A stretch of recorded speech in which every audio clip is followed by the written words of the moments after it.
What if I told you Disney once tried to create its own Star Wars-style sci-fi universe, and it crashed harder than a Martian warship? Yep, I'm talking about John Carter. The 2012 mega-budget movie that was supposed to launch a trilogy, but instead became one of the biggest box office flops ever. So, why did this ambitious space epic never get a sequel? Let's break down the wild story behind Disney's $250 million mistake. When John Carter hit theaters in 2012, Disney had big plans. Director Andrew Stanton, the genius behind Finding Nemo and WALL-E, envisioned a trilogy based on Edgar Rice Burroughs' Barsoom novels, the same stories that inspired Star Wars and Avatar.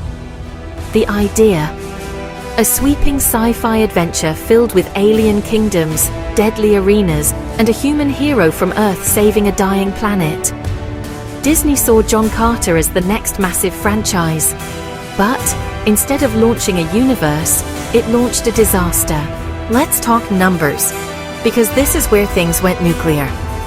The film cost around $250 to $300 million to make, plus over $100 million in marketing.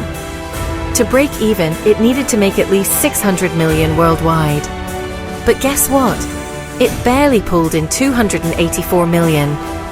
Disney lost more than $100 million, officially making it one of the biggest box office bombs in movie history. So, what went wrong?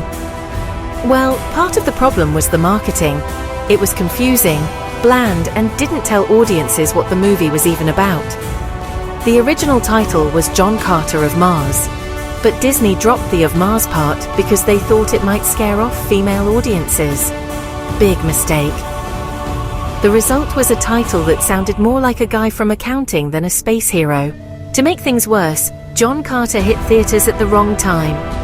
The world was already obsessed with Marvel, Star Wars, and the Hunger Games. So when audiences saw another CGI-heavy space movie, they thought, didn't Avatar already do this? The irony: Burroughs' original books inspired those films. But honestly, most people had no idea. And just when Disney could have fixed things, executive changes behind the scenes shut everything down. The studio heads who supported the trilogy were replaced, and the new leadership wanted to focus on Marvel and Star Wars. So instead of John Carter 2, we got Guardians of the Galaxy. Here's the painful part: the sequels were already planned.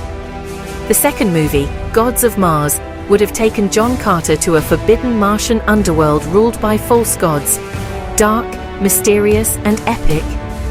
He would have teamed up with new heroes, battled monsters, and started a revolution.